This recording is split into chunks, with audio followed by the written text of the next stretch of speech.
If you enjoy what you hear here today, please consider supporting me on my Patreon page. Every dollar helps, and you get to see content that you won't see here. Chapter 39. Who We Are. Rainbow glanced at Twilight with a raised eyebrow. Twilight's future self contacted her? Celestia nodded before closing her eyes. She did. According to my own future self, the change to the timeline, while notable, was acceptable to certain forces that wish to keep the world moving in a specific direction. The sonic rain boom was the keystone for the timeline to remain. If it hadn't happened, time would have attempted to self-correct itself by way of the time travelers Rainbow Dash saw. They were the ones to create the change, and so long as those forces wanted time repaired, they would have retained their memories of the original time, as well as the autonomy needed to fix it. But, because of the sonic rain boom being successfully performed, all 6 of your destinies were solidified, as they were supposed to be, and the timeline began to stabilize with the changes being left alone. Celestia explained before looking at Twilight. So, does the change in our time have anything to do with the flashes? Twilight voiced her question once she realized that Celestia was waiting for it. It has everything to do with it. Celestia smiled. The flashes were echoes and fragments of what once was, of the previous timeline, reminding who we are now of who we were before. Although, only those who hold or shall hold the elements of harmony could receive these flashes. The force that saw our new time as acceptable is the same force that created the elements, and decides their wielders. This link allows you to see the flashes when no pony else can. Did you ever have flashes? Twilight asked almost instantly, leaning forward with wide eyes. Celestia blinked, then nodded. Yes. Only once, though. I saw myself having a mild panic attack, similar to the ones you have when you're late on an assignment. Twilight. Twilight blushed and said no more. For a moment, every pony went quiet, just taking it all in. Finally, Rainbow gave Celestia a hard look. Here's my question. Why, oh why did you wait so long to tell us all of this? She asked incredulously before stepping forward. I mean, this is big stuff you're laying on us. You could have at least told me. Celestia sighed heavily. It isn't like I wanted to keep secrets from you, Rainbow. But having foreknowledge alone is dangerous enough. Sharing it with any pony could have led to a cascade of unpredictable side effects that would throw us off course from reaching this moment, this point. I've been working to bring you all together as the wielders of the elements for years now. Why work for this moment, though? Applejack asked pointedly. I mean, if what you're saying is true, then the sonic rain boom was the thing that needed to happen for our timeline to be stable or whatever, right? A valid question, Applejack. Celestia turned to face the farmer. You see, the sonic rain boom was the foundation of your futures, but your gathering to obtain the elements of harmony is a crucial and critical event. This point in time, the return of Nightmare Moon, is a keystone just as much as the rain boom was. I know you will all do wonderful things with the elements, but it was quite possible that you would have not reached this point without some, admittedly sneaky guidance. This became clear to me when Rainbow Dash became an orphan. With her birth parents gone, she may have never been in Ponyville, rendering the elements useless. Whoa, hold on a second, Rainbow said suddenly, stepping forward and looking Celestia deep in the eyes, almost looking hurt. Are you saying that the only reason you adopted me was so I could make it here? Celestia flinched back, suddenly looking very timid. Perhaps that was my initial motivation, yes. But please understand, Rainbow. Celestia let herself down to be at eye level with her adopted daughter. From the moment I took you in, even if my end goal was to make you a bearer of an element of harmony, I still swore to care for you and love you as any mother should. You are my daughter, Rainbow, no matter what first sent me to adopt you or my reasons. You were always my beloved daughter first, and the element of loyalty second. Rainbow took a step back, looking unsure of herself. It's just like I said that day in High Blood's Manor. Do you remember, Rainbow? Rainbow looked at Celestia again, her posture timid and her face nervous. I had been desiring a foal for some time. I had been wanting to grow my family, to feel the joy of being a mother. I wanted Luna to feel that similar joy of realizing she was an aunt when she came home. Celestia shot her little sister a warm smile, then looked back to Rainbow. And you needed a family to draw out that potential. Potential that extends so much farther than wielding the element of loyalty. Celestia then reached out. Rainbow, after a moment, relented and gratefully entered into an embrace with her mother. A few moments passed before Pinky piped up. So, if the old timeline has been popping up in our minds all these years and that timeline was completely rewritten, how can we talk to our future selves after we got the elements? She asked surprisingly calmly. Rainbow and Celestia reluctantly disengaged their embrace. While Rainbow sat beside Luna to give her some company, Celestia stood tall again. Because you obtaining the element is what finally cemented our timeline into a firm path, as well as creating a link for the old timeline to commune with yours more directly. What you saw were yourselves in the old timeline becoming who you are now in the new one. But the whole timeline was erased, wasn't it? Twilight pointed out with a quizzical look. In truth, it is actually still dissolving as we speak. Celestia clarified before clearing her throat. For brief moments, you moved through time, projecting your current selves and speaking to your future others. But you still moved forward to do this. When you awoke in the castle, you had returned to our present. As things stand, the old timeline will still be dissolving and being overwritten until we reach the same point where it ends, in a few years. On the topic of the old timeline, Rarity began with a small cough. I've been meaning to ask since we started this revelation spree, but will we still be having the flashes? Celestia shook her head. No, at least it isn't likely. As I mentioned, the return of Nightmare Moon was a keystone event. Its outcome, no matter what it was to be, would have caused the rest of the timeline to stabilize into something structurally sound. The flashes were echoes and fragments left behind, but they only remained because our timeline was still unstable. There may yet be a few rare flashes over the next few years. If they begin to occur again, it would be wise to brace yourselves for something big. They would occur at certain critical, key moments. All right, note to self. Further hallucinations of future parties are a really bad omen about things going wrong.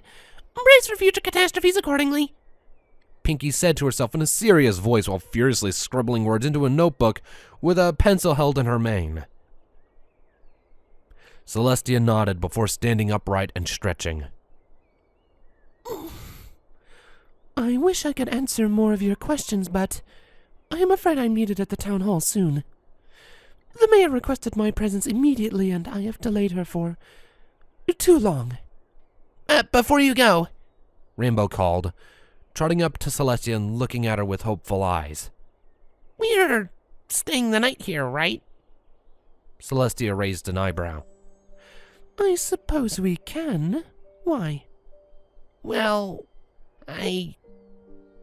Rainbow glanced over her shoulder, locking eyes with Twilight, Fluttershy, Applejack, Pinkie Pie, and Rarity one by one, before sighing. I kinda don't want to go. Me neither.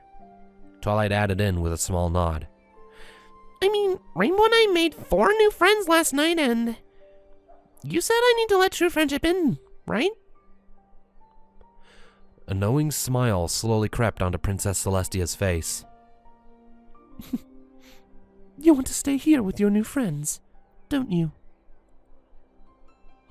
Rainbow and Twilight each nodded silently, sharing a glance.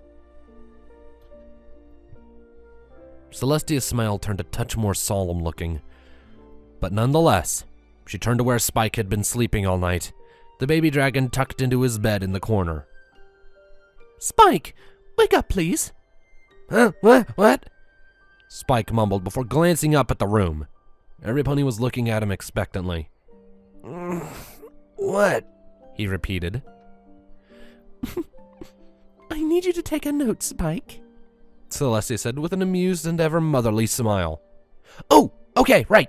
Spike yipped before standing up, scampering off towards an end table not far away, where he pulled it open, sifted through, and then withdrew a sheet of parchment and a quill.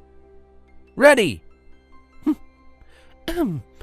I, Princess Celestia, hereby decree that the unicorn Twilight Sparkle and my own daughter, Rainbow Dash, shall together begin a new mission for Equestria.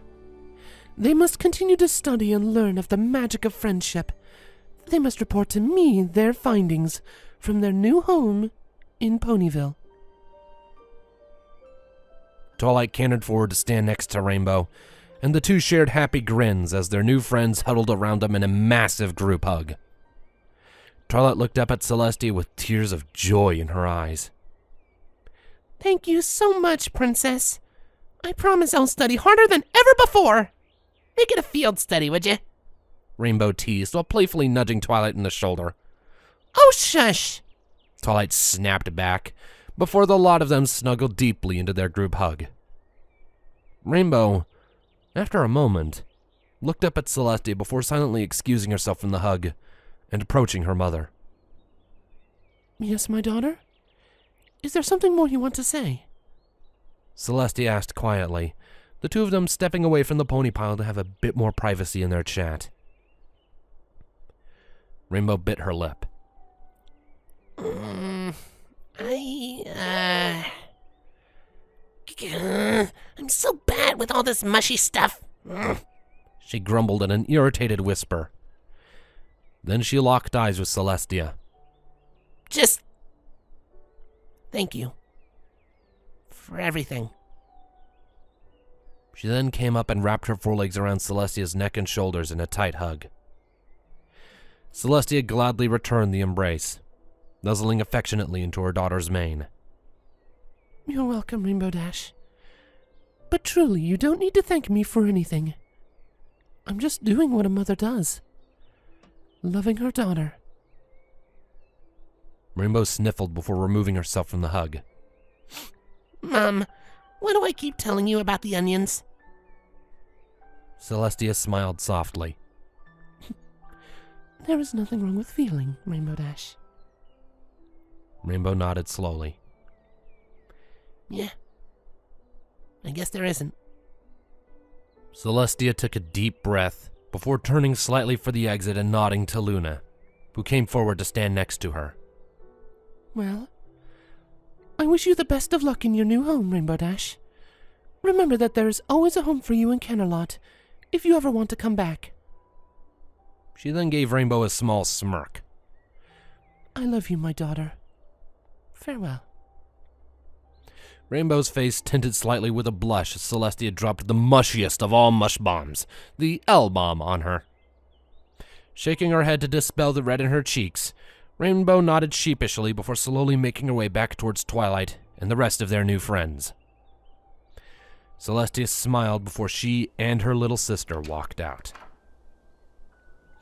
Twilight watched them go, and while she re-welcomed Rainbow Dash into the assembly, she excused herself only a moment after and made for the door. She stepped out of the library and watched after Celestia. Princess Celestia? She called, causing the alicorn to turn and glance back at her. Can I talk to you before you go back to Canterlot? I need to ask you something. Something personal. Celestia's smile faltered, though she nodded. Of course, my faithful student. I shall come see you at sunset.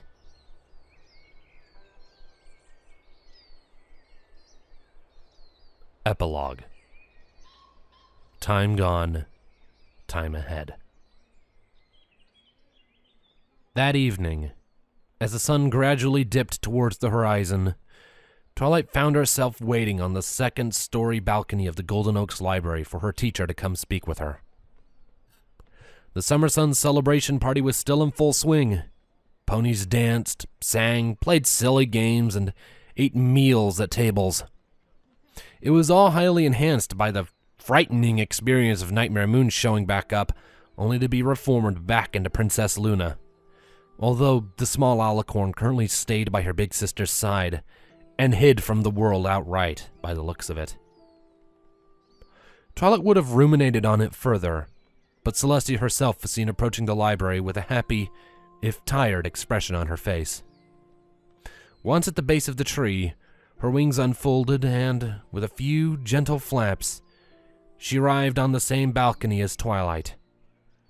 She wasted no time in sitting down beside her student and looking over the town. For almost 3 minutes, the two sat in perfect silence. Finally, Twilight took a deep, shaky breath. Were you planning on turning me into an alicorn? Into a princess? She asked hesitantly, scuffing the wood beneath her with a hoof. Celestia looked down at Twilight with an unreadable expression. I still do, if you pass my tests. Twilight gasped and looked at Celestia in shock. Wait, you said foreknowledge is dangerous! Why'd you just tell me that? Celestia tittered softly behind a hoof. Because you already know, Twilight. Besides, you don't know what trials you will have to pass to achieve such a position.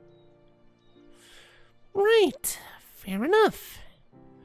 Twilight murmured before looking straight ahead. And what about Rainbow? I mean, she's already a princess. She's only really missing the horn. Celestia closed her eyes in thought and hummed to herself for a moment.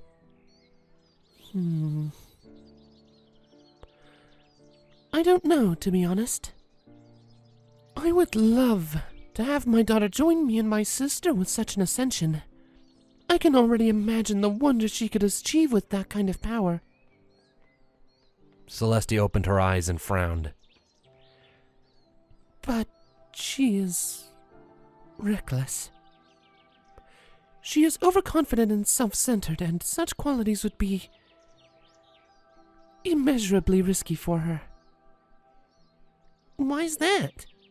Twilight asked, suddenly feeling a little worried by Celestia's very blunt assessment. Being an alicorn carries risks that no other pony must face. A duality of the mind, so to speak. The magic of an alicorn can manifest in terrifying ways, if the pony cannot control their emotions. That is how Nightmare Moon was born, after all. Twilight nodded slowly before looking down. Right. Well, I'll keep you informed on how she's doing, she said with a wide smile. I'm sure she'll get the hang of her emotions in no time. Celestia laughed outright at that, before looking down at Twilight with a wide smile and tears in her eyes. Oh, I am going to miss you two. You have influenced each other in so many ways. Just then, speaking with such confidence on her behalf. You kind of sounded like her. Twilight rolled her eyes. You keep reminding us. We know. She said before a yawn gradually escaped her. She stretched and looked up at Celestia with her eyelids slowly becoming heavier. Celestia just smiled that warm, motherly smile that she gave every pony. You're tired, Twilight. And so is my daughter. I'm pretty sure she already retired for the night. Why don't you do for the same? You've had a rough couple of days, after all. Twilight nodded slightly. You don't need to tell me twice. Good night, Princess. She yawned out before standing and turning to head back inside. Oh, and Twilight! Celestia called gently while standing to go. Twilight turned to look back at her curiously. Take care of each other, won't you? Twilight grinned. We were already planning on it. Celestia nodded slowly before turning and stepping forth from the balcony, using her wings to slow her descent to the ground below. Twilight waved before stumbling inside and heading for her loft, where both of the beds were. Sure enough, Rainbow was already sacked out in one, snoring contently. Twilight had a charmed look on her face before she swayed over to her own bed and climbed under the blankets, ready for a good night's sleep. For a moment, she lay there, letting sleep come for her. That you, Twi? Rainbow called drowsily from her bed. Twilight replied into her pillow. A simple enough response. Thanks for, you know, being my friend back in Canterlot. I really needed somebody like you when I got there. Twilight's smile softened, and she closed her eyes again. You're welcome, Rainbow. I'm happy I met you. Yeah, same. Good night, Rainbow. Good night. There they slept, in their new home in Ponyville, the celebration outside winding down until only the peaceful silence of the night remained. Over the years, they had caught little glimpses of the time that had come before. Now, sleeping in their beds, they smiled and dreamt of the times that waited for them just ahead.